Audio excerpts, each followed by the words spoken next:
పరమపూజ్యులు ప్రాతఃస్మరణీయ పరమారాధ్యులు జగద్బంధనీయులు SKCM గోసేవా ఆశ్రమ సంస్థాపక ఆచార్య మధ్య గురుదేవ్ గురు కృపామూర్తి విష్ణుపాద్ పరమహంస పరివ్రాజకాచార్య అష్టోత్తర శ్రీమద్ భక్తి సౌధ కేశవ గోస్వామి మహారాజ్ వారి దివ్యపాదంలో ఇదాస్ అనంత కోటి దండ ప్రణామం చేస్తూ వారి అహేతు కృపాభిక్ష ప్రార్థన కోరుతున్నాం.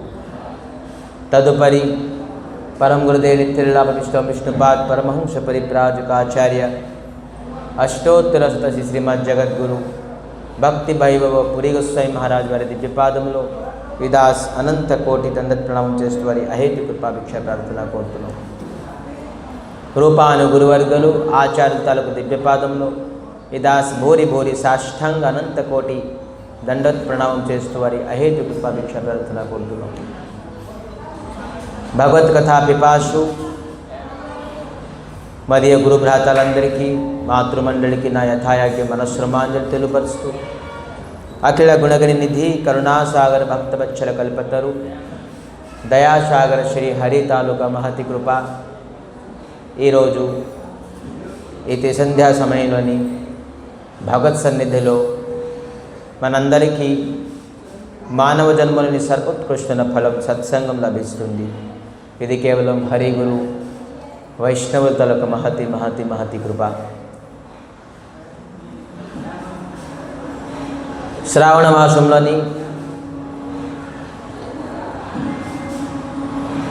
అత్యధికమైన పవిత్రమైన రేపు శ్రావణ పౌర్ణమి,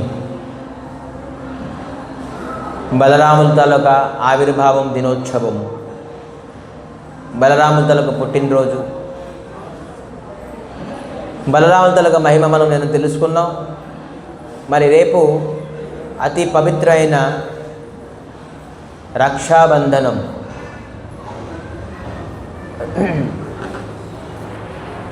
ఈ రక్షాబంధనం ఏ విధంగా ప్రారంభమైంది, ఎవరు ప్రారంభం చేశారు, దీని తాలూకా మహిమ ఏంటి, ఎందుకు ఈ రక్షాబంధనం కడతారు, కడితే ఏంటి అవుతుంది అనేది మనం కొంతసేపు భక్తి శ్రద్ధలతో తెలుసుకుందాం. అందరూ దయచేసి కొంతసేపు యథాస్థానాన్ని కూర్చోవాలి, ఎవరు మాట్లాడకూడదు. పవిత్రమైన ఈ రక్షాబంధనం తాలూకా మహిమాని మనం తెలుసుకుందాం. తెలుసుకొని దానికి మనం ఆచరించడానికి ప్రయత్నిద్దాం. ఈ రక్షాబంధనం మహారాజ్ బలి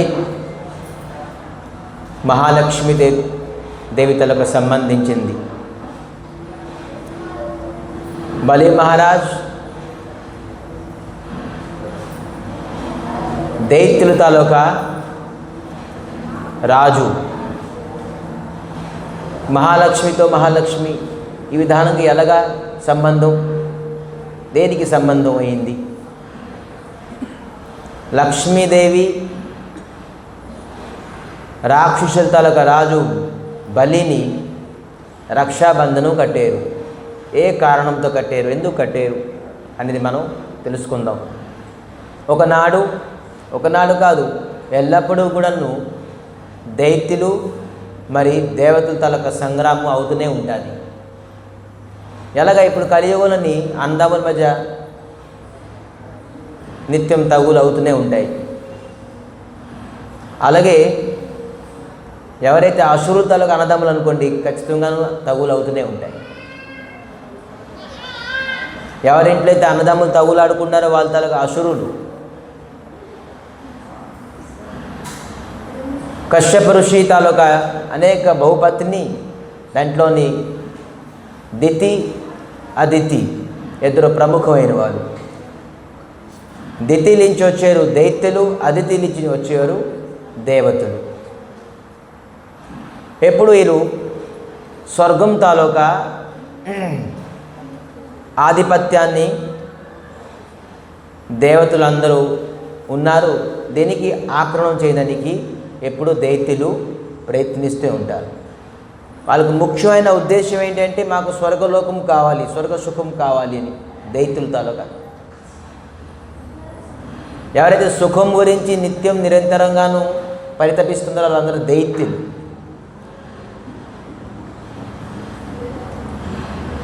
దైత్యులతోకి మరి దేవతలకి సంగ్రామం అయింది. దేవతల తలొక బలం చాలా గట్టిగా ఉండేది. దైత్యులకి అందరికీ ఓడించేశారు. ఓడించారు. దైత్యుల తాలూక రాజు ఎవరు? బలిని కూడాను చంపేశారు, ప్రాణంతో చంపేశారు బలిని. బలి మహారాజ్ చనిపోయారు. ఏ బలంతో దైత్యులందరూ వచ్చి యుద్ధం చేస్తున్నారో ఆ రాజు చనిపోయారు. ఇంకా దైత్యులు ఏం చేస్తారు? ఆ సమయంలో దైత్యుల తాలూకా గురు శుక్రాచార్యులు ఆ సమయానికి వచ్చి ఆ బలి మహారాజ్ తాలూకా మృత్యు శవాన్ని చూసి మృత్యు సంజీవిని విద్యతోని మళ్ళీ పునర్జన్మం ఇచ్చారు, పునర్జీవితం ఇచ్చారు, మళ్ళీ జీవితం ఇచ్చేసారు. చనిపోయిన వ్యక్తికి మళ్ళీ ప్రాణం ఇచ్చేసారు. ఇది ఎవరి వల్ల సాధ్యం? ఏ దేవతలు కూడా సాధ్యం కాదు. ఇది దేవతల వల్ల కూడా సాధ్యం కాదు. కానీ శుక్రాచార్యుల ఒక చూడండి ఎంత శక్తి, ఎంత సమర్థత. చనిపోయిన వ్యక్తికి మళ్ళీ పునర్జీవితం చేయడం అనేది తక్కువ విషయమా? ఇది బలి మహారాజ్ చూశారు. చనిపోయిన లేచిన తర్వాత అరే నేను చనిపోయాను, మళ్ళీ నాకు ఎవరు బతికించారు, నేను కలగన్నానా, నిజమా ఏంటి అని చెప్పేసి చుట్టూ చూస్తున్నారు. అక్కడ సాక్షాత్ శుక్రాచార్యులు గురుగారు ఉన్నారు. గురుగారు మొత్తం చెప్పారు, నేను మృత్యు సంజీవన విద్యతో నీకు మళ్ళీ పునర్జీవితం ఇచ్చాను. అరే మా గురువు సామాన్యమైన అలటప్ప గురువు కాదు, ఇతరులతో మహాశక్తి సంపన్నుడు. నేను తెలుసుకోలేకపోయిన శుక్రాచార్యుల ఒక మహత్వం ఏంటి అని శరణం కోరుకున్నారు. గురుదేవ్ మీ పాదాలు నేను జీవితంలో ఎప్పుడు విడిచిపెట్టాను. మీరు చనిపోయిన వ్యక్తికి పునర్జన్మం ఇచ్చే శక్తి మీలో ఉన్నదంటే మీలో ఏ విధంగా శక్తి ఉన్నదో నాకు ఇప్పుడు తెలిసింది. మీ శక్తితోని, మీ అనుగ్రహంతో నేను ఈరోజు యుద్ధం చేసి ఇంద్రాసుని స్వర్గాన్ని సంపాదిస్తాను. ఇన్ని రోజుల నుంచి నేను కేవలం ప్రయత్నిస్తుండేను. ఆఖరికి నేను ప్రాణం కూడాను నాది పోయింది. కానీ మీ దగ్గర ఎంత శక్తి ఉన్నదని నాకు తెలియదు. స్వామి మీరు నాకు అనుగ్రహం చేయాలి, ఏ విధంగా నేను స్వర్గాన్ని ఆధిపత్యం చేయగలను అని చెప్పడంతో ఎప్పుడైతే శరణం కోరుకున్నారో శుక్రాచార్యులు ఒక విశ్వజిత్ యజ్ఞాన్ని సంపాదించడానికి స్థిరం చేశారు. హే బలి, ఒక మంచి యజ్ఞం చేద్దాం, ఆ యజ్ఞం బలంతో నువ్వు ఖచ్చితంగా విశ్వాన్ని జయం అవుతావు అని చెప్పారు. అతి అద్భుతమైన యజ్ఞం చేశారు, విశ్వజిత్ యజ్ఞం. స్వయంగా శుక్రాచార్యుల ఆధ్వర్యంలో. శుక్రాచార్యులు అసురులతో రాక్షసులుగా గురువు, కానీ ఇతను రాక్షసుడు కాదు, ఇతను బ్రాహ్మణుడే. శుక్రాచార్యులకి బృహస్పతి, దేవగురు బృహస్పతికి పడపోతుండేది. బృహస్పతి దేవతల తలగా గురువు అని చెప్పేసి అండంతో ఇతను శత్రువు అవుతానని చెప్పేసి అతను దైత్యుల తలగా గురువు అయ్యారు. కానీ ఇతను దైత్యులు కాదు, ఇతను బ్రాహ్మణుడే. కానీ అద్భుతమైన భక్తితోని శుక్రాచార్యులు విశ్వజిత్ యజ్ఞాన్ని సంపాదించారు. ఆ విశ్వజిత్ యజ్ఞంలోని ఆ యజ్ఞంలో భగవంతుడు ప్రసన్నమై ఒక అద్భుతమైన దివ్యమైన రథం ఇచ్చారు. ప్రకటమై దివ్యమైన రథం, ఆయుధాలు, శంఖము ఇవన్నీ పొందారు. అప్పుడు శుక్రాచార్యులు చెప్పారు, ఈ రథం మీద కూర్చొని ఈ శంఖనాదంతో ఈ ఆయుధాలతో నువ్వు ఎక్కడికి వెళ్ళు, నీకు ఓడించేవారు ఈ ప్రపంచంలో ఎవరూ లేరు, నా అనుగ్రహం నీకు ఉన్నది అని ఆశీర్వాదం ఇచ్చారు. గురువు అనుగ్రహం, ఆయుధాలు, రథంతోని విరాజిస్తూ ఈ బలి మహారాజ్ వెళ్తున్నారు. ఎక్కడికి? స్వర్గలోకానికి ఆక్రమణం చేయడానికి. ఈ కబురు ఇంద్రుడికి తెలిసింది. హే ఇంద్ర, బలి మహారాజ్ చనిపోయి ఉండేరు కదా, మళ్ళీ అతను పునర్జీవితం అయిపోయారు, మళ్ళీ మీకు ఆక్రమణ చేయడానికి వస్తున్నారు. హే, చంపేద్దాం వాడికి, మొత్తం అంతా చంపేద్దాం ఈసారి అని అంటున్నారు. కానీ ఏ విధానంగా వస్తాడో చూశారు ఎవరు? ఇంద్రుడు. చూస్తే బలి ఒక తేజోమయంగా ఉన్నారు. ఆ రథము, దివ్యమైన రథము, అస్త్రాలు శస్త్రాలు, మరి ఆ సైన్యాలు, ఆ బలిని చూసి ఏ ఇంద్రుడు బలిని ఒకసారి చంపేశారో ఆ బలిని చూసి ఈరోజు భయపడుతున్నాను. అది ఈసారి నేను గెలుస్తానో లేదో అని సందేహం వచ్చింది. బలి ఇంత తేజవాన్గా ఉన్నారు. లేదు, ఒకసారి గురుగారిని కన్సల్ట్ చేయాలి. దేవతల తాలూకా ఒక మంచి గుణం ఉన్నది. వెళ్తే గురు దగ్గరికి వెళ్తారు, లేదంటే భగవంతుడి దగ్గరికి వెళ్తారు. స్వామి మాకు రక్షించండి. గురు దగ్గరికి వెళ్ళారు. ఎవరు? దేవగురు బృహస్పతి. వెళ్ళారు. స్వామి, ఇంద్రుడు ఆక్రమించడానికి వస్తున్నారు, ఇప్పుడు మాకు సమయం బాగుందా లేదా, ఏ సమయంలోని మేము అతనితో యుద్ధం చేయాలి మీరు చెప్పండి. చూశారు బృహస్పతి, మీరు యుద్ధం చేయకూడదు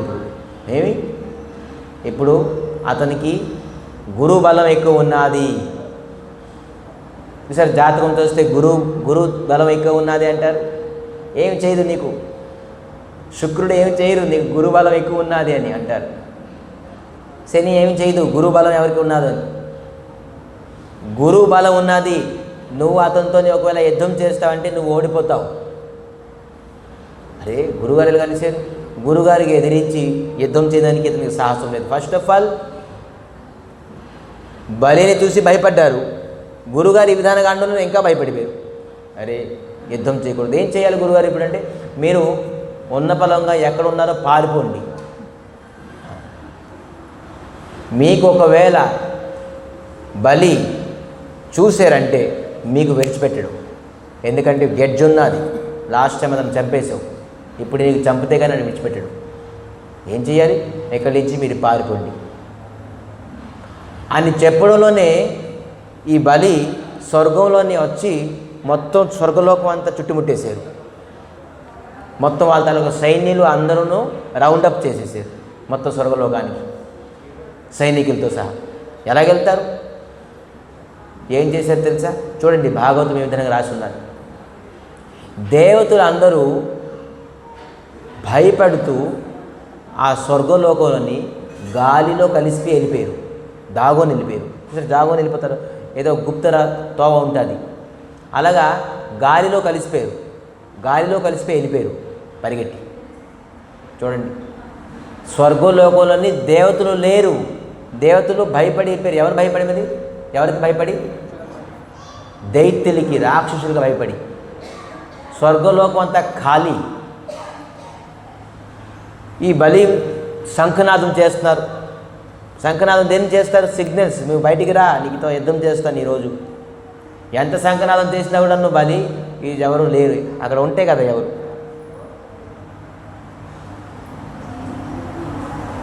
లోనికి ఇతనే వచ్చారు. చూస్తే మొత్తం అంతా స్వర్గలోకం అంతా ఖాళీ. అరే, ఎవరు లేరు, దేతి భయపడి వెళ్ళిపోయారు. మరి ఇంకా రారు అని చెప్పేసి ఈ బలి మహారాజుకి ఇంద్రాసనంలో కూర్చోబెట్టి స్వయంగా శుక్రాచార్యులే కూర్చోబెట్టారు. తిలకం చేశారు. హే బలి, నువ్వు ఈ రోజు నుంచి ఇంద్రుడివి, ఇంద్రాసనానికి నీకే అధిపతి, నువ్వే ఉంటావు. నేను ఈరోజు సంకల్పం చేస్తున్నాను, 100 అశ్వమేధ యజ్ఞం చేసేసి శాశ్వతంగాను నీకే ఇంద్ర పదవులని కూర్చోబెడతాను. ఒకవేళ 100 అశ్వమేధ యజ్ఞం అయిపోతే ఎవరికి సమర్థత లేదు నీకు ఇంద్రాసనం నుంచి తీయడానికి. ఈరోజు సంకల్పం చేస్తాను గురుగారితో. గురుగారు, శుక్రాచార్యులు, బలి మహారాజ్, ఓకే మహారాజ్, మీరు ఎలా చెప్తే అలాగా ఏర్పాట్లు అవుతున్నాయి. 100 అశ్వమేధ యజ్ఞం ఎవరి ఆధ్వర్యంలోని? శుక్రాచార్యుల ఆధ్వర్యంలోని.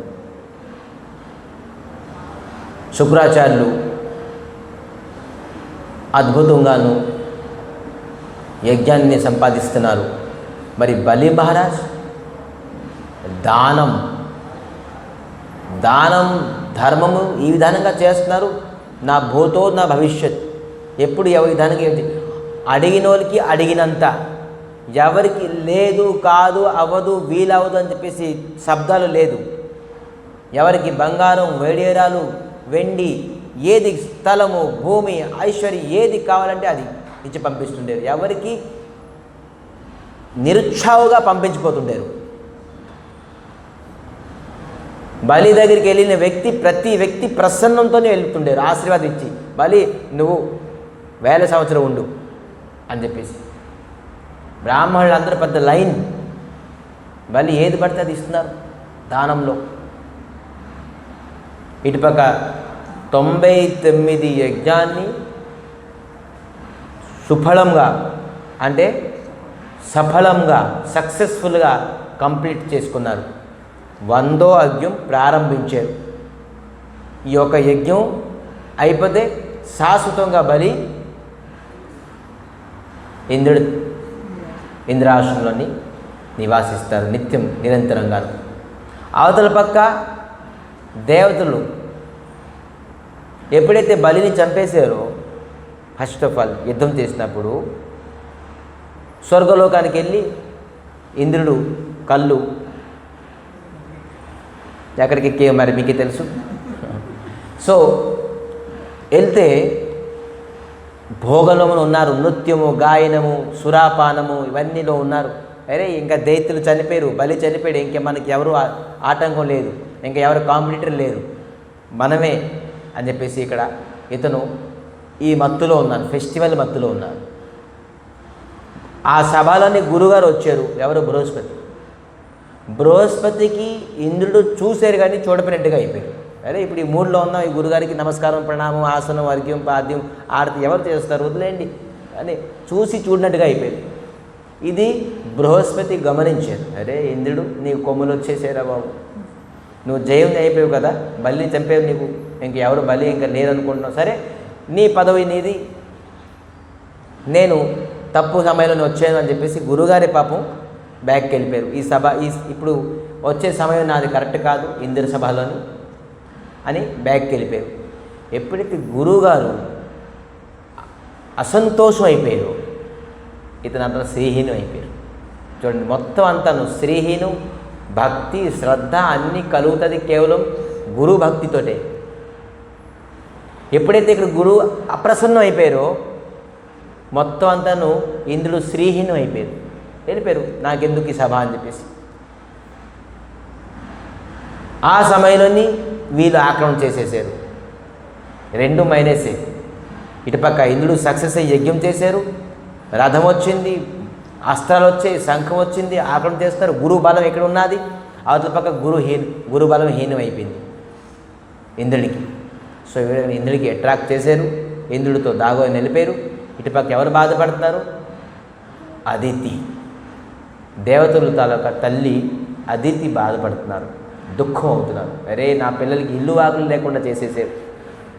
ఎక్కడ ఉంటారు? గాలిలో తిరుగుతున్నారు దేవతలందరూ. ఏ దేవతలకు మనం పూజిస్తున్నాం నిరంతరంగా నిత్యంగా? నాకు ధనం కావాలి, జనం కావాలి, వ్యాపారం కావాలి, స్త్రీలు కావాలి, పుత్రులు కావాలి అని చెప్పేసి ఆ దేవతలకు ఒకనాడు ఇల్లు లేకుండా అయిపోయింది. రాక్షసులందరూ ఆ విధంగా చేసేసారు. చూడండి, తన తల్లి అదితి వెళ్ళి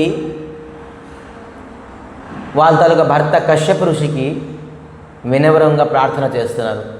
స్వామి, పిల్లల సుఖమే మన సుఖం, కానీ పిల్లలు సుఖంగా లేరు, ఎవరికి ఇల్లు వాకలు లేదు, పాపం గాలిలో తిరుగుతున్నారు వాళ్ళందరూ. వాళ్ళకి ఏదైనా ఒక ఇల్లు వాకలైనా వాళ్ళ ఐశ్వర్యం వాళ్ళకి మళ్ళీ తిరిగి ఇచ్చినట్టుగా చేయండి. కశ్యప ఋషి దీనికి ధ్యానం చేయలేదు. వాళ్ళ తాలూకా కర్మ ప్రకారంగా వాళ్ళు ఐశ్వర్యం పొందుతారు అని చెప్పేసి ఇతను ధ్యానం చేయలేదు. తపస్సుకి వెళ్ళిపోతుండేరు, వస్తుండేరు, వెళ్తుండేరు, ఇతను ధ్యానం చేయలేదు. కానీ మరీ ప్రార్థన చేయడంతో అదితి సరే అని ఒక వ్రతం చెప్పారు, ప్రియవ్రతం, పయోవ్రతం అని చెప్పేసి ఒక వ్రతాన్ని కశ్యప ఋషి చేశారు. ఎప్పుడు? ఇది ఫాల్గుణ మాసం శుక్ల ప్రతిపద నుంచి ప్రారంభించి ఫాల్గుణ మాస శుక్ల ఏకాదశి వరకు ఈ పయోవ్రతం చేయాలి. కేవలం పాలునే ఆహారం చేసుకొని ఒకటే టైం తీసుకొని నిత్యం నిరంతరంగా నారాయణుల నామాన్ని స్మరించి చాలా నియమాలతో నిష్ఠతోని ఈ పయోవ్రతాన్ని మీరు వ్రతం చేయాలి అని అనేక రూల్స్ రెగ్యులేషన్స్ చెప్పారు. వ్రతం తాలూకా నియమాలు చెప్పారు. ఏకాదశి వ్రతం నియమం ఉంటుంది చూసారా, అలాగా ఈ పయోవ్రత తాలూకా వ్రతం తాలూకా నియమాలు చెప్పారు. యాజ్ ఇట్ ఈజ్గా అదితి ఈ పయోవ్రతం చేశారు. 11 రోజులు అతి భక్తి శ్రద్ధలతో నారాయణకి పయోవ్రతం చేయడంతో స్వయంగా నారాయణ సాక్షాత్కారయ్యేది. అడగండి వరం, ఈ పయోవ్రత తాలూకా వరం ఏంటి కావాలి మీకు? అదితి చెప్పారు, నాకు ఇటువంటి పుత్రుడు కావాలి. యాక్చువల్లీ పయోవ్రత అనేది పుత్రుడు తాలూకా సంతానం కలిగే వ్రతం ఇది. నాకు ఇటువంటి పుత్రుడు, ఇటువంటి బలమైన పుత్రుడు కావాలి. ఆ పుత్రుడు ఆ బలంతో ఏదైతే నా పుత్రులు అందరూ ఐశ్వర్యాన్ని కోల్పోయారో, ఇల్లు వాగలు కోల్పోయారో మళ్ళీ తిరిగి రాగలరు. మీ అంత బలం ఉండాలి, అటువంటి పుత్రుడు మాకు కావాలి. అరే నారాయణ లాంటి బలం ఉన్ని పుత్రుడు కావాలంటే నారాయణ తప్ప ఇంకా ఎవరు సెకండ్ పీస్ ఎవరు లేరు. ఏకో నారాయణ హరి.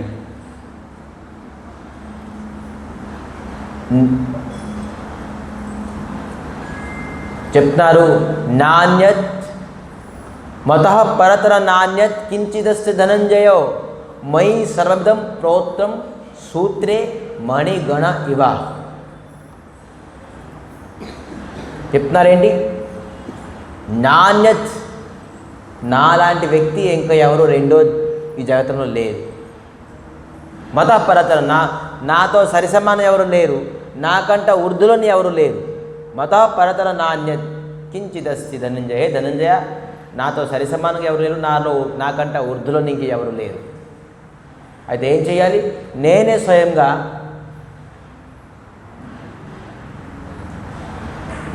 మహేంద్ర రూపంగా అంటే వామన రూపంగాను నీ పుత్రుడుగా వస్తాను అని చెప్పేసి వరం ఇచ్చారు. నారాయణుడు స్వయంగా పుత్ర రూపంగా వామన రూపంగా వచ్చారు. జయ శ్రీ వామన భగవానికి.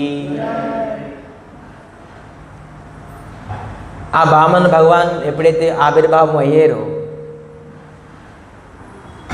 భాద్రపద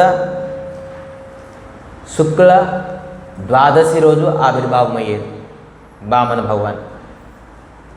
భగవాన్ ఎప్పుడు వచ్చారో స్వయంగా దేవతలు అందరూ వచ్చేసి ఎవరు వస్త్రం ఇచ్చారు, ఎవరు కోపిని ఇచ్చారు, ఎవరు గాయత్రి ఇచ్చారు, ఎవరు భిక్షాడనకి పాత్ర ఇచ్చారు, బ్రాహ్మణుడు కదా, ఎవరికి గొడుగు ఇచ్చారు, ఎవరికి కఠోవు ఇచ్చారు. ఇదొక పెద్ద క్లాస్, ఒక గంట చెప్పొచ్చు. వామన దేవుడికి ఏ దేవతలు ఏమి ఇచ్చారు అని చెప్పేసి స్వయంగా గాయత్రి వచ్చేసి యజ్ఞోపవీతం తల ఒక మంత్రం ఇచ్చారు బామన్లకి. ఆ బామన్లు గొడుగు, కఠోవు, తిలకం, జన్ను, కోపిన్, మరి మృగ చర్మము, కమండలము ఇవన్నీ పట్టుకొని అద్భుతమైన అలంకారంతో అలంకరించారు. చెప్పండి మీ ఏం కావాలి ఆ తల్లిగారి కంటే? ఆస్తి. సో నేనుతో బలితో యుద్ధం చేయలేను. అతను ధర్మబద్ధంగాను యజ్ఞం చేస్తున్నాడు. యజ్ఞం చేసే వ్యక్తితో ఎవరైనా యుద్ధం చేస్తారా? ఇతో ధర్మ విరుద్ధం. పోనీ పాపం చేస్తే, గోహత్య చేస్తే హిరణ్యకశ్యపుడు హిరణ్యాక్షుడితో యుద్ధం చేశారు. ఎందుకంటే గోహత్య చేశారు, బ్రహ్మహత్య చేశారు, మునిల్ని, ఋషుల్ని, సాధువుల్ని, దేవతల్ని అందరినీ కష్టం ఇచ్చారు. సరే వీళ్ళతో యుద్ధం చేసేసి వీళ్ళకి సంహరించేసి నేను ధర్మాన్ని స్థాపిస్తానని చెప్పేసి చెప్పారు. బలి మహారాజు ఏం చేస్తున్నారు? యజ్ఞం చేస్తున్నారు, దాన ధర్మం చేస్తున్నారు, బ్రాహ్మణులు సేవ చేస్తున్నారు, గో సేవ చేస్తారు, అన్నీ చేస్తున్నారు. ఇతంతో నేను యుద్ధం ఎలా చేస్తాను? ఏం చేయగలను? ఆ బ్రాహ్మణ దగ్గరికి వెళ్ళి నేను ఏమడుగుతాను? యాచన అడగగలను. ధర్మం ఉన్నది కాబట్టి అతని దగ్గర నేను ధర్మాన్ని అడుగుతాను, ధర్మం అడిగి ధర్మం స్థాపిస్తాను. చూడండి, అది ఎవరి దగ్గర? బలి, రాక్షసుడు. రాక్షసుడికి ధర్మం మనకు లేదు ఇవాళ రేపు మనుషులకి. దీని రాక్షసుడ బలి మహారాజ్ విరోచన తలక పుత్రుడు. విరోచన తలక పుత్రుడు. విరోచన ఎవరి పుత్రుడు? ప్రహ్లాద్ తలక పుత్రుడు. మామూలు వ్యక్తి కాదు. ఇతని వంశ చరిత్ర చూస్తే అద్భుతం. ప్రహ్లాద తల పుత్రుడు విరోచన, విరోచన తల పుత్రుడు బలి, ప్రహ్లాద తల మనవుడు. ఈ బలి మహారాజ్ 99 యజ్ఞమై 100వ యజ్ఞం ప్రారంభించేసి పూర్ణావతి అవుతుంది. శుక్రాచార్యులు పూర్ణావతి చేద్దాం అయిపోయింది, మొత్తం అంతాను యజ్ఞం మనం 100గా సక్సెస్ఫుల్ చేస్తాం, నేను జస్ట్ ఇంటికి వెళ్ళి మొత్తం ఫ్రెష్ అప్ అయి వస్తాను, మనం పూర్ణావతి సంపన్నం చేద్దాం సరే అని వెళ్ళారు. ఈ సమయంలోనే ఎంటర్ ద డ్రాగన్, వామన భగవాన్ వచ్చేసారు.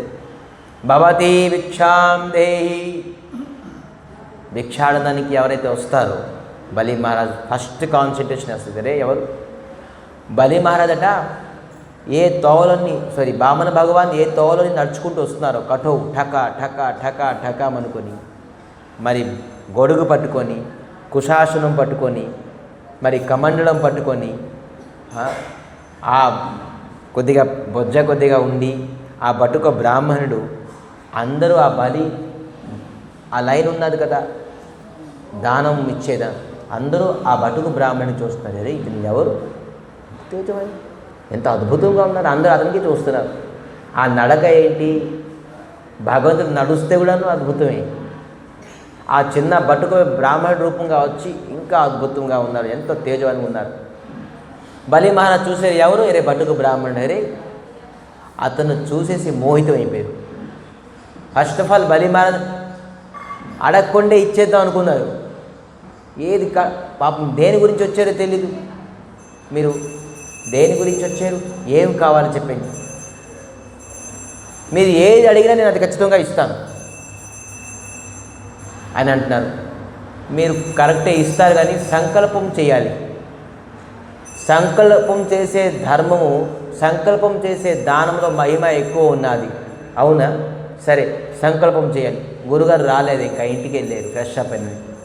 గురుగారు వస్తే సాక్షాత్ గురుగారితో నేను సంకల్పం చేస్తాను, చేసి మీకు ఇస్తాను అని చెప్తున్నారు. కానీ ఇక్కడ ఈ బలి మహారాజ్కి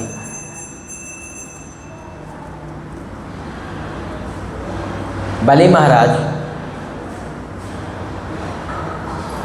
దానం ఇస్తున్నారు కదా, వామన భగవాన్ పొగుడుతున్నారు. వాహ్, మీరు దానం ఇచ్చరని మీ వంశం తప్ప ఇంక ఎవరూ లేరు. చూడండి, మనం ఎవరికైతే డొనేషన్స్ అడుగుతామో, ఎవరి దగ్గర భిక్ష వెళ్ళి డొనేషన్ అడుగుతామో, ఫస్ట్ బ్రాహ్మణ దేవుడి దగ్గర ట్రైనింగ్ తీసుకోవాలి. ఒక వ్యక్తికి మనం ఎలాగ డొనేషన్ అడగాలి, భిక్షకి వెళ్ళారు, ఎలాగ భిక్ష అడగాలని చెప్పేసి బ్రాహ్మణ దేవులు ట్రైనింగ్ ఇచ్చారు. ముందు పొగడాలట ఇచ్చేవారికి. దానం తీసుకునే వ్యక్తి దానం ఇచ్చే వ్యక్తికి పొగడాలి. ఇది బ్రాహ్మణ దేవులు మనకి ట్రైనింగ్ ఇస్తున్నారు. ఎలాగ పొగడే, బలి ఎటువంటి వంశం ఇది, విరోచన మీ తండ్రి దేవతల తాలూకా రక్షణ గురించి స్వయంగా తన శరీరాన్ని విడిచిపెట్టేశారు.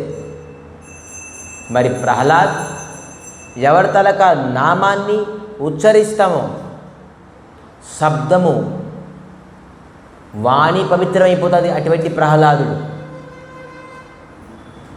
మరి హిరణ్యకశ్యపు అంటావా, రాక్షసుడు కూడా పొగిడేది. హిరణ్యకశ్యపువా, ఎవరి వల్ల భూమి లోనికి వెళ్ళింది, భగవంతుడు స్వయంకి ఏం రూపం, బరాహం రూపం ఎత్తవలసి వచ్చింది ఆ భూమిని మళ్ళీ ఉద్ధరించడానికి. అటువంటి పరాక్రమి హిరణ్యాక్షుడు. ఇతను పొగుడుతున్నారా తిడుతున్నారా తెలియదు. భూమిని మొత్తం అంతా సముద్రంని మొత్తం రసాతలంలో తీసుకెళ్ళిపోయారు, అంత బలవాన్. కానీ వరాహ రూపంతో మళ్ళీ ఉద్ధరించారు అటువంటి హిరణ్యాక్షుడు. మరి హిరణ్యకశ్యపుడు ఎవరి గురించి నరసింహస్వామి రూపం ఎత్తారు. స్వామి నరసింహస్వామి కూడాను అద్భుతంగాను ఫైటింగ్ చేశారు, యుద్ధం చేశారు. మహాపరాక్రమి హిరణ్యాక్షుడు, హిరణ్యకశ్యపుడు. ఎటువంటి వంశం మీది, అటువంటి వంశం తాలూకా మీరు బలి, మీ దానంలో శ్రేష్టము, మీ వంశము శ్రేష్టము అని అనేక పొగుడు బలి మహారాజు ఎలాగ అయిపోయారు. అరే నువ్వు ఉన్నావు ఎంత మనిషివే, కానీ ఎంత తెలుసు నీకు? ఇవన్నీ ఎక్కడ సంపాదించు ఈ జ్ఞానం? నేను అనుకున్నాను నువ్వు ఎంత పొట్టివాడు ఉన్నావు, నీకు ఏమీ తెలియదు అనుకున్నాను, కానీ నీకు ఎంత జ్ఞానం. అందుకే పొట్టోలు చాలా గట్టోలు అంటారు. ఈ పొట్టివాడు కానీ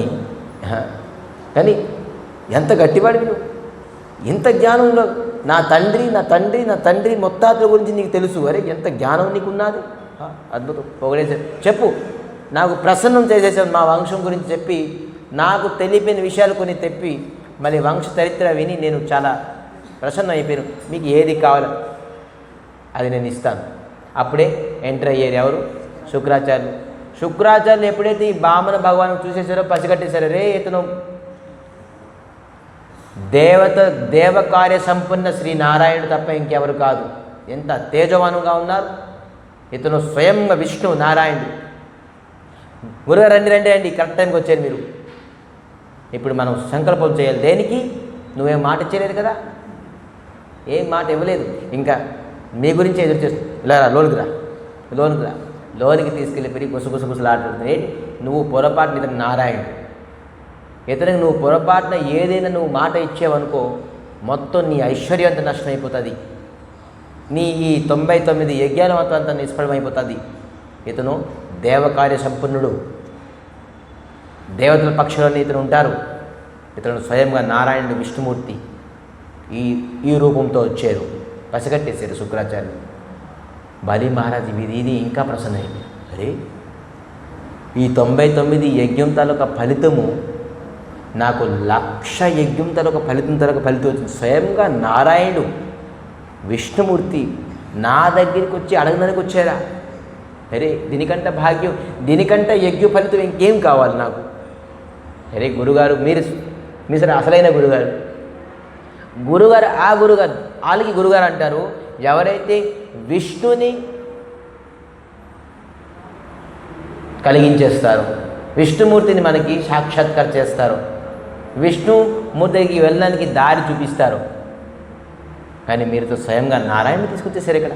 గురుగారు మీరు చాలా అరే నువ్వన్నీ విడిచిపెట్టు, నువ్వు భావం ఎక్కువైపోతుంది, ఇప్పుడు నువ్వేమి సంకల్పం చేయక స్వామి, మీరు నో అనుకోండి, నేను ఆల్రెడీ మాట ఇచ్చేసాను. నేను ఆ బామనుడి పైన నేను మోహితం అయిపోయాను. నాకు ఎంత ఐశ్వర్యం, ఎంత ధనము, భార్య, పిల్లలు, హోదా ఏది నాకు మోహితం చేయలేదు. ఆ బ్రాహ్మణుడికి చూసేసి నేను మోహితం అయిపోయాను. అతనికి ఏది కావాలంటే నేను అది ఇస్తాను. ఎంత చెప్పినా కూడా నువ్వు గురుగారు మాట వినలే, నువ్వు శ్రీహీనం అయిపోతావు అని చెప్పేసి గురుగారు శాపం ఇచ్చేసి వెళ్ళిపోయారు. పో, నేను విధానంగా చెప్తాను అనుకున్నాను, నువ్వు ఎంత చెప్పినా వినుకుంటున్నావు, శ్రీహీనం అయిపోతావు చెల్లు. ఎక్కడికి వెళ్ళి సంకల్పం మీరు గురుగారు కోపమే వెళ్ళిపోయారు. అవన్నీ ఏంటున్నారు బ్రాహ్మణులు ఇంకా ఎంతసేపు మీరు సంకల్పం చేస్తారు? మీరు గురువు శిష్యులు ఏంటి విధానంగాను అసంతోషంతో దానం నాకు అవసరం లేదు, నీ గురు శిష్యులు తగులాడుకుంటే నేను వెళ్తున్నాను, నాకు భిక్ష అవద్దు ఏమొద్దు. రే బలి మారదు, మీరు వెళ్ళకండి స్వామి, నేను ఇస్తాను. అరే శుక్రాచార్యులు వెళ్ళిపోయారు, కొద్దిగా పని ఉందని చెప్పేసి, ఏం పర్లేదు నేను బ్రాహ్మణుడు తెలుసుకున్నాను. అద్య మహావిష్ణురాగ్నేయ ప్రవర్తమానస్య ద్వితీయ ప్రారాబ్ధే అని చెప్పేసి ఇతను సంకల్పం ఆరంభించేసారు. ఎవరు? స్వయంగా బ్రాహ్మణులే. అతని సంకల్పం అతను చేసుకొని ఎప్పుడైతే కమండలం నుంచి నీళ్ళు పోస్తారో చేతిలోనికి, ఆ కమండలోని శుక్రాచార్యులు అడ్డు అయిపోయారు. నీళ్ళెవరిని అడ్డుగా ఉండిపోయారు. భగవంతుడు ఏంటి నీళ్ళు పడకుంటుంది, నీళ్ళు ఫుల్గా ఉన్నది, కానీ ఆ కమండలంలో ఒక చిన్న ఇది ఉంటుంది చూసారా, కమండలం అంటే ఎలా ఉంటుంది చూసారా, ఒక పైప్ లాగా ఉంటుంది. ఆ పైపులన్నీ అడ్డేసారు. ఏంటి నీళ్ళు పడకుంటుందని చెప్పి చెక్ చేస్తే లేదు తే అని బామంలో కుషతని కన్నంలో చూసేసరికి శుక్రాచార్య తలకు కంటులో ఇంకా ఎక్కువ లేటితే ఈ కన్ను కూడా నాకు గుడ్డు చేసేస్తారని చెప్పి శుక్రాచార్యులు అక్కడికి వెళ్ళిపోయారు. నీ కర్మ పో. అప్పుడు సంకల్పం చేశారు. సంకల్పం చేసిన తర్వాత అప్పుడు బామన భగవాన్ అడిగారు. ఏంటి అడుగుతున్నారు? చాలా అద్భుతమైన వరం. పాదాని త్రీణి దైతేంద్ర సమేతాని పాపో మమో సమేతాని పాదో మమో పాదాని త్రీని దైత్యేంద్ర. నా పాదంతో 3 పాదాల భూమి నాకు కావాలి చెప్తున్నారు. సమితాని పాద మమో. మమో అంటే నా పాదం. నా పాదంతో 3 పాదాల భూమి నాకు కావాలి. తపట్లు కొట్టుకు నవ్వుతున్నారు. రే ఎంత బుద్ధి ఉందనుకున్నాను నేను, ఎంత జ్ఞానం ఉన్నదని. మా వంశం చరిత్ర అంతా నీకు తెలుసు, నువ్వు ఎంత పొగిడేవు, ఎంత జ్ఞాని అనుకున్నా కానీ నువ్వు ఎంత మూర్ఖుడు అని అనుకోలేదు. నీది ఉన్నది ఎంత పాదాలు, దాంట్లో నీ పాదాలతో కొలిచి నువ్వు 3 పాదాల భూమి తీసుకుంటే ఎవరి దగ్గరికి వస్తున్నావు? బలి దగ్గరికి వచ్చి నీ పాదంతో నా పాదం అయినా ఒక అర్థం పర్థం ఉన్నది. నీ పాదంతో 3 పాదాల భూమి కావాలంటే అక్కడ నువ్వు కూర్చుంటావా, పడుకుంటావా, తింటావా, వండుతావా, ఏం చేస్తావు? నేను ఎంత మూర్ఖుడని అనుకోలేదు. జ్ఞానిగా కానీ మాట్లాడుతున్నా కానీ వరం అడిగేటప్పటికి, భిక్ష అడిగేటప్పటికి ఎంత మూర్ఖుగా అడుగుతున్నా. భగవంతుడు అనుకుంటున్నాడు నువ్వు మూర్ఖుడా నేను మూర్ఖుడా తెలుస్తుంది లోన్ అనుకుంటున్నారు. నాకు ఇంతే కావాలి. లేదు, మీకు 3 పాదాలు కాదు, 3 రాజ్యం ఇస్తాను. 3 రాజ్యం ఇస్తాను. నాకెందుకు, నేను సంతోష బ్రాహ్మణుడిని, సదా ఆనందంగా ఉంటాను నేను. నాకు ఇవన్నీ ఆశత అవసరం లేదు. మీకు ఆ 3 రాజ్యంతో పాఠశాల,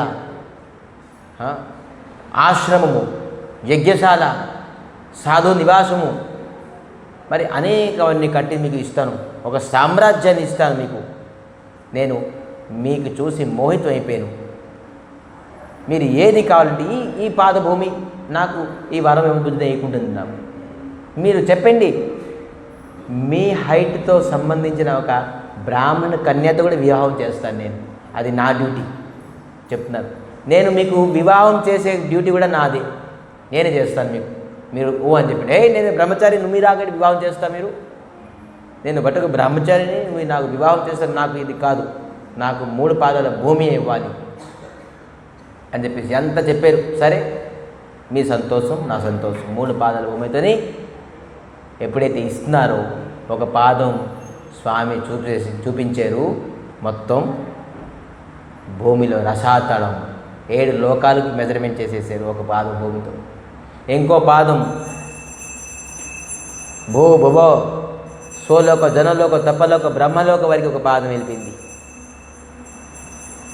2 పాదాలు చెప్తున్నారు. బలి, నువ్వు 3 పాదాలు ఇస్తావన్నావు. ఒక పాదం రసాతళం వరకు, అతళ సుతళ భూతళ రసాతళకి నేను మెజర్మెంట్ చేసేసాను. ఇంకో పాద భూమి స్వర్గలోకానికి, ఎవరికి బ్రహ్మలోకానికి వెళ్ళిపోయింది. నువ్వు 3వ పాద ఇవ్వడానికి నీకు అర్హత లేదు, నీ దగ్గర భూమి లేదు. 14 లోకాలు నేను 2 పాదాలతోనే తీసేసుకున్నాను. ఇంకో పాదం ఎక్కడ ఉంటుంది? నువ్వు సంకల్పం చేసేసి దానం ఇవ్వలేదు కాబట్టి నేను నీకు బంధిస్తున్నాను, నువ్వు నరకానికి వెళ్తావు అని చెప్పి చెప్తున్నారు భగవంతుడు. బంధించేశారు బ్రాహ్మణుడికి. చూడండి, అడగడానికి వచ్చారు, ఇప్పుడు బంధించేశారు, కట్టేశారు, బంధనంలో పడిపోయారు. ఎప్పుడైతే వింధ్యావళి అంటే వాళ్ళ పత్ని, ఈ అటుకు బ్రాహ్మణుని చూసేసి ఆశపడ్డారు. అరే ఇటువంటి కొడుకు నాకు ఉంటే బాగుందని. ఎప్పుడైతే 2 పాదాల మొత్తం భూమిని మెజర్మెంట్ చేశారో, ఇటువంటి కొడుకుతో నేను చంపేస్తాను, వ్యసమిచ్చి చంపేస్తాను అని చెప్పేసి అనుకున్నారట. ఈ 2 కూడాను అతనికి, ఆ వింధ్యావళికి ఆశీర్వాదించారు భగవంతుడు. మనసులో అనుకున్నారు కానీ మనసు విషయం తెలిసిపోయింది ఎవరికి? బామన భగవానికి. కొడుకుగా వచ్చారు, కొడుకులాగా అయ్యారు, మరి ఆ కొడుకుని చంపేశారు కూడా అతను. అది ఎప్పుడు?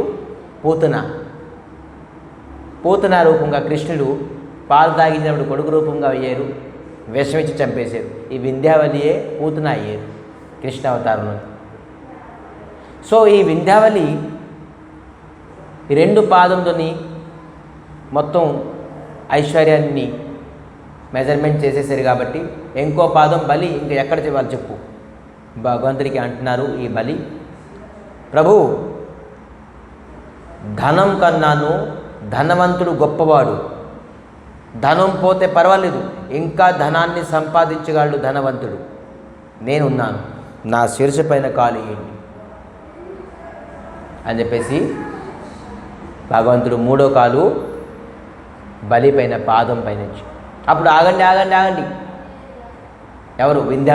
వింధ్యావళి ఒక ప్రశ్న ఇచ్చారు. స్వామి, గజేంద్రుడు కేవలం ఒక పుష్పం ఇవ్వడంతోనే జన్మజన్మతలకు బంధనాన్ని మీరు విముక్తి చేసేసారు. మా ఆయన బలి 14 లోకాలు మీకు ఇచ్చేశారు, మా ఆయనకి మీరు బంధనం బంధించేశారా? చెప్పండి. ఒక పువ్వుతోని ఈ 14 లోకాలు మీరు తీసేసుకున్నారు. అయినా కూడా మా భగవంతుడు, మా ఆయన ఎందుకు బంధంలో ఉన్నారు?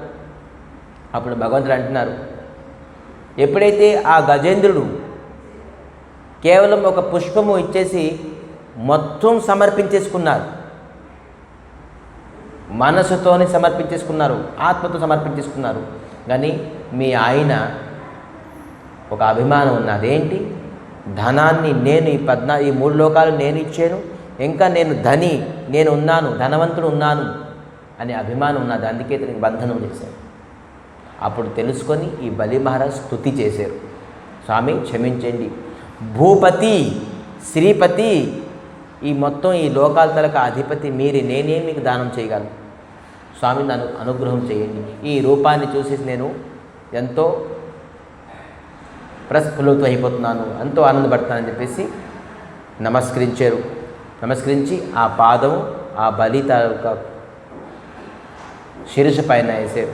అప్పుడు ప్రహ్లాదుడు ప్రకటమయ్యారు. ఆహా, స్వామి ఎంత అదృష్టవంతుడు మా మనవడు, నాకు కేవలం మీ అభయహస్తం నాకు నా తలపైన వేసారు, కానీ ఎప్పుడు మీ అభయ పాదాలు నా పైన ఎప్పుడు వేయలేదు.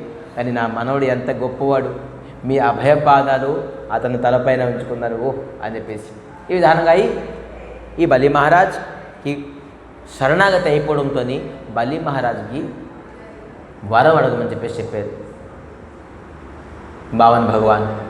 అప్పుడు బలి మహారాజ్ ఒక వరం అడిగారు. స్వామి, నేను ఎక్కడ ఏ పరిస్థితులు ఉన్నా కూడాను, నేను ఎప్పుడు వెళ్ళినా మీ దర్శనం చేయాలి, వచ్చినా కూడాను మీ దర్శనం చేయాలి. నేను ఎక్కడికి వెళ్ళినా మీ దర్శనం చేసుకుని వెళ్ళాలి, ఎక్కడికి వచ్చినా మీ దర్శనం చేసుకుని నేను రావాలి. అయితే ఏంటి స్వామి, నువ్వు నాకు గేట్ కీపర్ చేసేసావా, వాచ్మెన్ చేసేసావా? నువ్వు ఎక్కడికి వెళ్ళినా నేను దర్శనం ఇవ్వాలి, నువ్వు ఎక్కడి నుంచి వచ్చినప్పుడు నేను దర్శనం ఇవ్వాలి, నాకు గేట్ కీపర్ చేసేసావా? సరే చూడండి, భగవంతుడు భక్తుల గురించి గేట్ కీపర్గా అయిపోయారు. వెళ్ళు, నేను వరం ఇస్తున్నాను, రసాతలంలో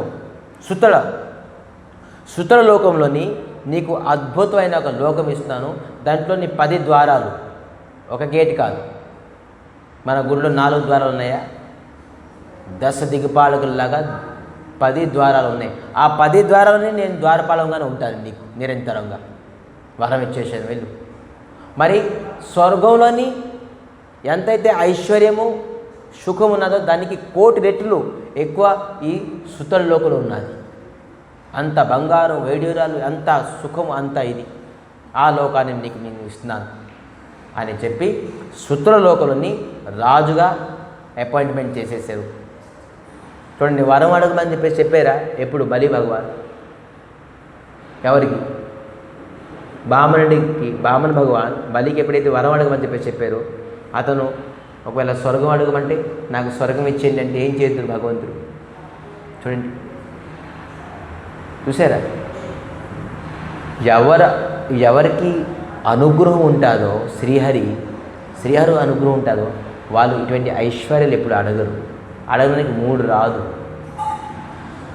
శ్రీహరి అనుగ్రహం ఎవరిపైన ఉన్నదంటే వాళ్ళకి ఏం కోరికలు వస్తుంది? స్వామి నువ్వే నా కోరిక అవ్వాలి, అప్పుడు అనుకోవాలి శ్రీహరి తలకు అనుగ్రహం నాకు ఉన్నది అని.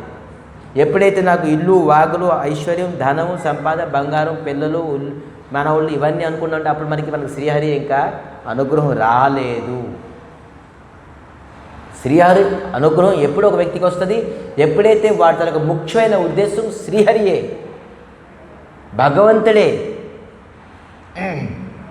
బలి మహారాజ్ వరం అడుగుమంటే వెంటనే నాకు స్వర్గంలోకి వచ్చేయండి స్వామి అని అందరూ. అప్పుడు భగవంతుడు ఏం చేస్తారు? దాని గురించే భిక్షాడనకు వచ్చారు. మరి వరం అడగమంటే అది అడిగితే మొత్తం అంతా కొలాబైపోతుంది. దాన్ని ఏమడిగారు? స్వామి నేను ఎప్పుడు ఎక్కడికి ఏ లోకంలో ఉన్నా, ఎలాగ ఉన్నా కూడాను నేను నిరంతరంగా బయటికి వెళ్ళినా, లోనికి వచ్చినా మీ స్వరూపాన్ని చూస్తాను నేను అని అడిగారు. దానికి ఇంకా అద్భుతమైన ప్రసన్నం అయిపోయారు. అందుకే సుతుల్లోకం ఇచ్చారు. సుతుల్లోకం వచ్చేసి వామన భగవాన్ కూడాను సుతుల్లోకాలన్నీ గేటుకి పెరుగా ద్వారపాలకంగా ఉండిపోయారు. అక్కడ వైకుంఠ ఖాళీ. వైకుంఠంలో ఇంకా విష్ణుమూర్తి లేరు. ఈరోజు వస్తారా, రేపు వస్తారా, ఎల్లుండి వస్తారా అని చెప్పేసి లక్ష్మీదేవి ఎదురు చూస్తున్నారు. శ్రావణ శుక్రవారం కదా, శ్రావణ మాసం. శ్రావణ మాసమే, రేపే ఇది జరిగింది. లక్ష్మీదేవి వైకుంఠాన్ని విడిచిపెట్టేసి అక్కడికి వెళ్తున్నారు చూడండి. వేరే విష్ణుమూర్తి లేరు, ఎక్కడికి వెళ్ళారు అని చెప్పేసి నారాయణ నారాయణ నారాయణ ప్రకటన అయిపోయింది. నారదా రండి, మీరుతో అన్ని విషయాలు మీకు తెలుసు, ఏవి తెలియకుండా లేదు. విష్ణుమూర్తి మా భర్త ఎక్కడికి వెళ్ళారు, చాలా రోజుల నుంచి వెళ్ళారు, లేదు రాకుంటున్నారు, ఎక్కడికి వెళ్ళారు, ఇంకేం ఎక్కడ వస్తారమ్మా. బలి భక్తులు బంధించేశారు. దీనికి ఉపాయం ఏంటి, మీరు ఎలాగైనా ఏదైనా ఉపాయం చేసి తీసుకురాగలరు, వెళ్ళండి. లేదు లేదు లేదు, నేను ఆ బలి భగవంతుడికి కట్టిపడేస్తున్నాడు, నన్ను కట్టిపడేడా, నేను వెళ్ళను, అక్కడ పొరపాటు కూడా నేను అక్కడికి వెళ్ళను చెప్తున్నారు అక్కడ. జై బంధనమే బలి బంధో సోతో ఛుటో హాలో. భగవంతుడు బంధించేశారు ఎవరికి, బలికి. కానీ కొన్ని సెకండ్లో నిమిషాల్లోని విడుదల చేసేసారు మళ్ళీ. కానీ ఇప్పుడు జారో జహి బంధనమే ప్రభు బంధే సో ఛూటో నా కబు కాహు పావు. భక్తులు బంధించేస్తే భగవంతుడు ఎప్పటికీ విడుదల అవ్వలేదు. భగవంతుడు బంధిస్తే విడుదలైపోయారు కొన్ని సెకండ్లోని, కొన్ని మినిట్లోని. కానీ భక్తుడు బలి ఏ విధంగా బంధించారు, ఇంకా విడుదల అవ్వడానికి ఎవరు ఛాన్సే లేదు. అలాగా బంధించి వెళ్ళిపోయారు భగవంతుడు. అంటే భగవంతుల కెపాసిటీ ఎక్కువ, బలితల కెపాసిటీ ఎక్కువ. చూడండి, భగవంతుడు బంధించేశారు. అప్పుడు లక్ష్మీదేవి స్వయంగా తెలుసుకొని ఒక దీన దుఃఖి ఒక స్త్రీ రూపంగా వచ్చారు. ఎక్కడికి, సుతుల లోకానికి. సుతుల లోకానికి వచ్చేసి సుతుల లోకాన్ని అనేక సేవించారు. లక్ష్మీదేవికి ఎక్కువ ఏమి ఇష్టం, ఏమి తెలుసు, వంట. ఈ వంట తిని ఎవరైనా ప్రసన్నం అయిపోతారా, ఎవరైనా ఏమండి మోహితం అయిపోతారంటే ఈ వంట. ప్రభుపాదులు విదేశీకి వెళ్ళి ప్రచారం చేసేసి మొత్తం ప్రపంచాన్ని మోహితం చేశారంటే కేవలము ప్రసాదంతో. క్లాస్ చెప్పేవారు, గంట రసగుల్లా ఇక్కడ ఉంచేసేవారు. ఎప్పుడు రసగుల్లా తెలియదు వీళ్ళకి. కలకత్తాలో famous rasgulla. Prabhupad basically from Calcutta. అతను చేయడానికి చాలా ఎక్స్పర్ట్ రసగుల్లా. స్వయంగా రసగుల్లా పెద్ద పెద్ద రసగుల్లాలు చేసేసి అది కూడా ఎలా ఉంచేవారు, గ్లాస్ ట్రాన్స్పరెంట్ దానికి చూసేవారు. ఇలాగ అంటుండేది అందరూ. ఈ డ్రగ్స్ చేసుకునేవారు. కానీ ఈ రసగుల్లా చూసేసి నోరు ఊరిపోతుండేది. ముందు క్లాస్కి వచ్చే వ్యక్తులందరికీ ముందు ఇచ్చేసి కూర్చోబట్టుండేది ప్రభుపాదులు. తినేసి అందరూ ఒక్కరు వెళ్ళిపోతుండేది. ఎవరు మొత్తం ఖాళీ, క్లాస్కి ఎవరు లేకపోతుండేది. ప్రభుపాదులు చెప్పారు, ఈ రసగుల్లా ఇస్తాను కానీ ఆఫ్టర్ క్లాస్ అని చెప్పేసి ముందు అందరికీ హాల్ అంతా నిండిపోయేవారు రసగుల్లా. క్లాస్ అంతా ఖచ్చితంగా విని అప్పుడు ఈ రసగుల్లా తినేసి వెళ్ళేవారు. ఈ రసగుల్లా ఎప్పుడైతే నోటికి వెళ్తుండేదో మోహితం అయిపోతుండేది. అరే రసగుల్లా స్వీట్ అని కాదు, ఇది స్వయంగా ప్రభుపాదులు భావంతో, భక్తితో, శ్రద్ధతో వండి అది భగవంతుడికి నివేదనం చేసేసి అది వాళ్ళకి ఇచ్చేవారు. అప్పుడు మోహితం అయిపోయింది. సో లక్ష్మీదేవి స్వయంగా వండుతున్నారు. నా భర్తకి చాలా సేవించలేదు, నేను వండితే ఖచ్చితంగా భర్త చాలా తినలేదు, తింటారు ఉద్దేశంతో లక్ష్మీదేవి వండారు. ఆ తిండి అందరూ తింటున్నారు ఆ సుతుల లోకంలోని. సుతుల్లో తిని బలి మహారాజు ఒకరోజు తిన్నారు. అది ఏం అద్భుతం, ఇవాళ ఎవరు ఉండేరు, ఏమో తెలియదేంటి. ఒక దీన దుఃఖి దాసి వచ్చారు. ఏం సేవ చేస్తారంటే వంట సేవ చేస్తారని చెప్పారు. వండుతున్నారు. అరే అందరూ లక్ష్మీదేవి తాలూకా ఆ దాసి తాలూకా పని మనిషిగా వండుతున్నారు. చూడండి, దాసి అంటే ఏంటి, సుతుల లోకంలోని బలి రాజ్యంలోని పని మనిషిగా స్వయంగా లక్ష్మి ఉన్నారు. దేనికి ఉన్నారో ముందుగా తెలుస్తుంది. స్వయంగా లక్ష్మి పనిచేసి అనేక వ్యంజనాలు వండి ఆ సుతుల్లోకి అందరికీ ఇస్తారు. అందరూ మోహితం అయిపోయారు. ఒకరోజు బలి మహారాజ్ ఆ లక్ష్మీదేవి చాలా మూడఫ్గా ఉన్నారు. చూస్తే బలి మహారాజ్ పిలిచారు, ఏంటి అమ్మా ఏమైంది?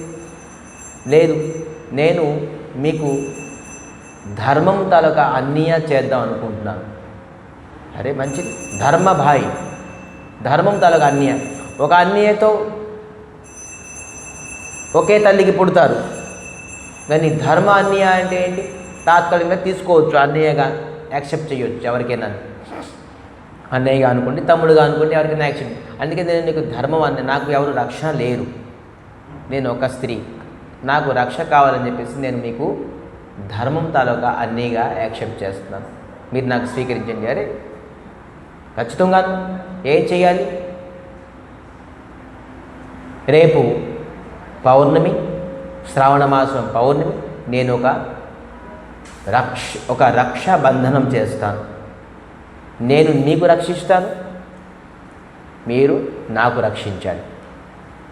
ఇది బాగుంది, సరే, ఇంత దుఃఖం పడక ఖచ్చితంగా నేను మీకు రక్షిస్తాను అని చెప్పేసి రక్షాబంధనం, ఆ బంధనం చేసేసి లక్ష్మీదేవి ఒక శ్లోకంతో ఈ బంధనం చేశారు. ఏంటి? ఏదో బాధో బలిరాజా దానవేంద్ర మహాబలః తేన్ త్వాం ప్రతిబంధనామి రక్షే మాచలః. లక్ష్మీదేవిట ఈ మంత్రం చెప్పేసి బలికి ఈ రక్షాబంధనం కట్టారు. దీని అర్థం ఏంటి? హే రక్షాసూత్ర, ఏదైతే నేను సూత్ర కడుతున్నానో ఇది ఎటువంటి పరిస్థితుల్లో కూడాను, ఎటువంటి కష్టమైనా కూడాను ఇతనికి రక్షణగా ఉండాలి. ఎవరు కడుతున్నారు? లక్ష్మీదేవి. లక్ష్మీదేవి స్వయంగా కడుతున్నారు. ఏ మహారాజ్ బలి, నీకు రక్షగా ఈ సూత్రం ఉండాలి. రక్షే నాచలః. ఇది ఎప్పుడు, ఈ రక్షాబంధన ఎక్కడికి ఎప్పుడు వెళ్ళదు, నిరంతరంగా ఈ రక్ష నీ దగ్గర ఉండాలి అని కట్టారట ఈ రక్షాబంధన. ఈ కట్టడంతో బలి ఏదో ఉపహారం ఇవ్వాలిగా, చెల్లెలు నాకు ఎంత శ్రద్ధతో ఈ రక్షాబంధనం నాకు రక్షించడానికి ఇంత కట్టారు, నేను ఏం వరం ఇవ్వాలి? హే చెల్లి, నువ్వు చెప్పు, నీకేంటి కావాలి చెప్పు, నా దగ్గర నేను ఇచ్చేది నీకు కాదు, నీకేం కావాలి చెప్పు, నేను నీకు ఇస్తాను అంటే, అన్నయ్య నాకు నీ ద్వారపాలకులతో వివాహం చేయాలి, నీ ద్వారపాలకులు చాలా అందంగా ఉన్నారు, వాళ్ళతో నాకు వివాహం అవ్వలేదు. జయ శ్రీ శ్రీ రాధా గోకులానంద జీవికి. ద్వారపాలకులతో నాకు వివాహం చేయాలి. అరే అద్భుతం, ద్వారపాలకు అడగండి, ఒప్పుకుంటారా? ముందు అయిపోయింది మొత్తం అంతా మాటలు. సరే, వివాహం స్వయంగా సుతుల లోకంలోని భగవంతుడి విష్ణుమూర్తికి లక్ష్మికి చేశారు. లక్ష్మికి చేసేసి వారు ఏమడిగారు? నాకు మీరు భర్తకి పంపించాలి మా గోలో. అరే ఇది విని బలి మహారాజ్ చాలా బాధపడ్డారు. అరే విష్ణుమూర్తి లేక విష్ణుమూర్తికి చూడకుండా నేను ఉండలేను, ఎక్కడికి బయటికి వెళ్ళినా లోనికి వెళ్ళినా అతనికి దర్శించుకోవాలని చెప్పేసి నేను వరం అడిగాను అని, చెల్లెమ్మ నువ్వు ఇటువంటి వరం అడిగావు, నా ప్రాణం కంటే నా ప్రాణం శ్రీహరిని తీసుకెళ్ళిపోతున్నావు, కానీ నేను మాట ఇచ్చాను కాబట్టి తీసుకెళ్ళి బాధపడుతూ ఇచ్చారట. అప్పుడు భగవంతుడి విష్ణుమూర్తి బలి మహారాజ్ తాలూకా మనోభావన తెలుసుకొని బలి మహారాజుకి ఈ విధానంగా చెల్లిపైన ఉన్ని మాటతో ఉన్ని బంధనంతో మరి స్వయంగా లక్ష్మీదేవి ప్రసన్నమై బలి మహారాజుకి రక్షాబంధనం కట్టడంతో శ్రీహరి ఒక వరం ఇంకోసారి అడగమని చెప్పేసి చెప్పారు. వరం ఇచ్చారట. ఏ వరం ఇచ్చారు? ఒక వరం అడగంటే, నాకు స్వామి సంవత్సరానికి ఒకసారి నన్ను ఈ రక్షాబంధన రోజు మా లోకానికి రండి, మేము మీకు దర్శించుకుంటాం అని బలి మహారాజు అడిగారట. ఎవరికి? వామన భగవానికి, విష్ణుమూర్తికి. హే బలి, నేను సంవత్సరానికి 4 నెలలు నీ దగ్గరే ఉంటాను. ఒకరోజు అడిగారు పాపం. 4 నెలలు ఎప్పుడైతే ఆషాఢం శయన ఏకాదశి నుంచి కార్తీక ఉత్థాన ఏకాదశి వరకు 4 నెలలు నేను సుతుల లోకంలో నీ దగ్గరే ఉంటాను సంవత్సరంకి. ఇప్పటికీ భగవంతుడు బంధనంలో ఉన్నారు. ఈ రక్షాబంధనం భగవంతుడికి ఎంత బంధనం చూసారా. లక్ష్మీదేవి స్వయంగా బలి మహారాజుకి రక్షణ కట్టారు. ఈ రక్షాబంధనాన్ని చూడండి, ప్రతి చెల్లి ప్రతి అక్క లక్ష్మితో సమానము. ఇవేందో అన్నయ్య అయినా కూడాను చెల్లి తాలూకా పాదం పట్టుకోవాల్సిందే రేపటి రోజు. నేను అన్నే కదా, చెల్లి నాకంటే చిన్న, నేను ఎలాగ పట్టుకుంటాను? కాదు, చెల్లి కాదు, తను లక్ష్మి. లక్ష్మీ భావనతో చెల్లి అయినా కూడాను అతనికి ఖచ్చితంగా పాదం పట్టుకోవాలి. అక్క అయితేతో పాదం పట్టుకోవాల్సిందే. ఎందుకంటే ఈ రక్షాబంధనం కేవలం ఈ మంత్రంతో ఎవరైతే బంధించారో ఖచ్చితంగాను లక్ష్మీ తాలూకా రక్షణ. ఇది రాక్షి కాదు, ఇది ఒక బ్యాండ్, ఫ్రెండ్షిప్ బ్యాండ్ కాదు, ఇది ఒక తాడు కాదు, ఇదేంటి? రక్ష. దీనికి పేరు కూడా పవిత్రమైన బంధనం ఏంటి? రక్షాబంధనం. ఇది ఎవరైతే వాళ్ళు అక్క చెల్లితో కట్టించుకుంటారో వాళ్ళు సదాసరదా లక్ష్మితో రక్షించబడి ఉంటారు. ఇది ఊరికనే కట్టించుకోవడం కాదు, ఏదో ఇవ్వాలని ఏదో తీసుకోవాలని కాదు. లక్ష్మీ స్వరూపంగాను స్వయంగా ఈ బంధనం, ఈ రక్షాబంధనం కట్టించుకుంటారు. అటువంటి వ్యక్తి వాడికి ఏ ప్రకారంగా పరాజయం ఉండదు. లక్ష్మి ఎవరైతే రక్షిస్తారో ఎప్పుడు పరాజయం ఉంటుందా? ఈ ప్రకారంగా రక్షాబంధనం మనకి ప్రారంభమైంది. మొట్టమొదటిగా లక్ష్మీదేవి బలి మహారాజుకి ఈ రక్షాబంధనం కట్టారు. ఎప్పుడు? శ్రావణ మాసం పౌర్ణమి రోజు. అందుకే దీనికి రక్షాబంధనం అని చెప్పి చెప్తారు. ఈ రోజు ఎవరైతే అక్క చెల్లితోని వాళ్ళ అన్నదమ్ములు రక్షాబంధనం కట్టుకుంటారో స్వయంగా లక్ష్మీదేవి, ఆ అక్క చెల్లి కాదు, లక్ష్మీదేవి స్వయంగా రక్షాబంధనం కడుతున్నారు, రక్షిస్తారు స్వయంగా లక్ష్మీదేవి. లక్ష్మీదేవి రక్షిస్తారంటే ఏంటి? శ్రీహరి తాలూకా అనుగ్రహాన్ని ఇస్తారని లక్ష్మీదేవి. ఈ విధానంగాను రక్షాబంధనాన్ని. మళ్ళీ రేపటి రోజు ఇంకొక కార్యం అయ్యింది. ఏంటి? ఎప్పుడైతే శిశుపాలుడిని కృష్ణుడు సుదర్శన చక్రం విడిచిపెట్టారో ఆ సమయంలోని తన తాలూకా ఫింగర్ కొద్దిగా కట్ అయింది. ఇది లీలా, ఇది భగవంతుడు విడిచిపెడితే కట్టడం ఏంటి? బ్లడ్ రావడంతో ధర్మరాజ్ డాక్టర్ తీసుకొద్దామని వెళ్ళారు. భీమసేన్ ఇంకో ఉపచారం, ఏదో పసుపు రాద్దాం ఏదో రాదని వెళ్ళారు. నకులు సహదేవులు వేరే గురికి వెళ్ళారు. కానీ అక్కడ ఎవరు ఉండేవారు? ద్రౌపది వెంటనే ఏం చేశారంటే ఆ తలొక చీర తలొక కొంగుని చింపి బంధనం చేశారు. రక్ష. ఈ బ్లడ్ వచ్చిన దానికి రక్ష, కృష్ణునికే రక్షాబంధనం కట్టారు. ఎవరు? ద్రౌపది. ఎప్పుడు? రేపటి రోజే. ఇది కూడాను ఆ బ్లడ్ నుంచి రక్షించిన దానికి, కృష్ణుని తలొక బ్లడ్ నుంచి రక్షించడానికి ద్రౌపది బంధనం ఒక కట్టు వేసారట. సో దానికి ద్రౌపదికి చూడండి ఎంత అసహ్యం, కోటి వస్త్రాలు ఇచ్చారు సహించడానికి. సో రేపుడు ఎవరైతే రక్షాబంధనం చేసుకుంటారో వాళ్ళకి ఎప్పుడు కూడా ఏ ప్రకారంగా లోటు కష్టం ఏమీ రాదు. అతి పవిత్రమైన మన సనాతన ధర్మంలోని ఈ రక్షాబంధనం ఉన్నది. కానీ ఈరోజు ఒక ఫ్యాషన్ అయిపోయింది, దాంతో ఒక భావన తెలియదు, ఇది ఒక రక్షణ అనేది తెలియదు ఎవరికి. సో ఇది మళ్ళీ పునర్జాగృతి మనం చేయాలి. ఎవరైతే మనం విన్నామో తెలుసుకున్నామో అట్లీస్ట్ వాళ్ళ తలకు అక్కజల్లికి చెప్పాలి, తెలుసుకోవాలి.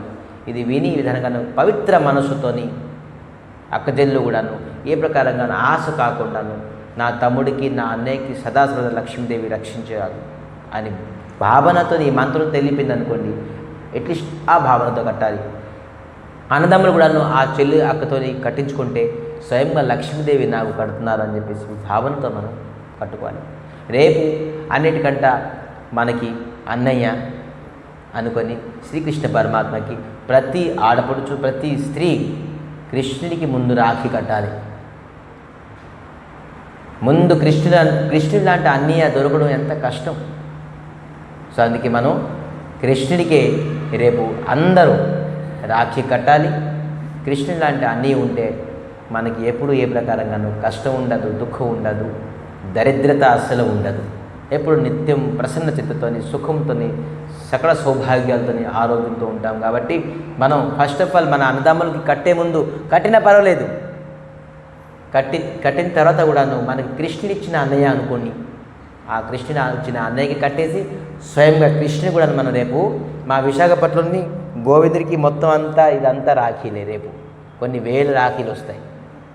మా కృష్ణుడికి, అక్కడ ఉన్న గోవిందుకి.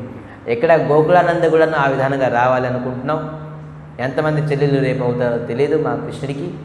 సో అందరూ పవిత్ర మనసుతో కృష్ణుడికి రక్షాబంధనం చేయాలి. ఈ విధానంగా రక్షాబంధనం తలక మహిమ మనం ఈరోజు తెలుసుకుందాం. అదే భావంతో మనం అన్నదమ్ములు అక్క చెల్లెలతో పాటు ఈ ప్రకారంగా రక్షాబంధనం చేసుకొని రేపు పౌర్ణమి, శ్రావణ మాసం పవిత్రమైన రోజు. మునిలు, ఋషులు, సాధువులు చాతుర్మాసం చేస్తారు. చాతుర్మాసం ఎప్పుడు చేస్తారు? శయన ఏకాదశిని చేసేసి ఈ పౌర్ణమికి విరామం చేస్తారట. విరామం చేసి ఎంతైతే అనుగ్రహం ఉంటుందో ఈ శ్రావణ మాసంలోనే అందరికీ ఇస్తారు ఆ ఋషులు, మునిలు పరోపకారం చేయడానికి. ఇది కూడా ఒక బంధనమే, రక్షాబంధనం. యజ్ఞం తలక ఫలితం అందరికీ ఇస్తారు.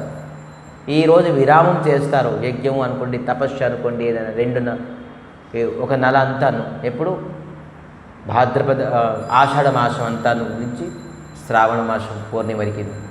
సో ఒక నెల అంతాను ఎక్కడికి వెళ్ళకుండా, నవసాకాలం ఎక్కడికి వెళ్ళకుండా ఒక దగ్గర ఆసనం వేసుకొని కేవలం నిత్యం భజనం చేస్తారు. ఆ భజన తలక ఫలితము లోకానికి ఇస్తారట. మునిలు, ఋషులు ఎప్పుడు వాళ్ళ గురించి వాళ్ళు నామం చేయరు, జపం చేయరు, కీర్తం చేయరు. ఎవరి గురించి చేస్తారు? ఇతరులకి ఆనందం గురించి, ఇతరుల తలక సుఖం గురించి చేసి వాళ్ళకి సమర్పిస్తారు. కాబట్టి సాధువులు, మహాత్ములు ముందు ఈరోజు విరామం చేసేసి లోక కళ్యాణార్థంగా యజ్ఞం తలక ఫలితాన్ని ఇచ్చేవారు. ఇది కూడా ఒక రక్ష, సాధువులు, ముని తలక రక్ష. సో ఈ ప్రకారంగా అనేక రక్షాబంధన తలక అనేక ఉన్నాయి మహిమ. రేపు మనం శ్రీకృష్ణ జన్మాష్టమి తలక వేడుకల్ని ప్రారంభించి శ్రీకృష్ణ జన్మాష్టమి వేడుకల తలక కథ బాల చరిత్రలని మనం ప్రారంభిద్దాం. పూర్ణిమతో మనం ప్రారంభించడంతో సంపూర్ణం అవుతుంది మనకి, మన జీవితం కూడా సంపూర్ణం అవుతుంది, మన జన్మాష్టమి ఉత్సవం కూడా సంపూర్ణం అవుతుంది. అన్నీ సంపూర్ణ భావంతో మనం రేపు కృష్ణుడి తాలూకా బాల చరిత్రని మనం తెలుసుకుందాం. ఈ కథకి ఇక్కడ విరామం చేసి ముందు మనం 2 minutes జగత్ కళ్యాణార్థం ఈ రేపు అందరికీ మనం రాఖీ కట్టలేము, అందరితో కట్టించుకోలేము. హరినామ సంకీర్తనతోనే వాళ్ళందరికీ మనం రాఖీ కడదాం. సో అందుకే అందరూ భక్తి శ్రద్ధలతో 2 నిమిషాలు నామం చేసేసి అందరికీ అలాగా ఈ నామము రక్షణగా ఉంటుందో ఆ విధానంగా మనం ఇవాళ నుంచే రాఖీ కట్టుకుందాం. నామంతో మనం రక్షాబంధనం అందరికీ ఈ జగతానికి కళ్యాణి కడదాం. అందరూ భక్తి శ్రద్ధలతో నామం చేయాలి. మృదంగం తీసుకురా, మైక్ కూడా తీసుకురా.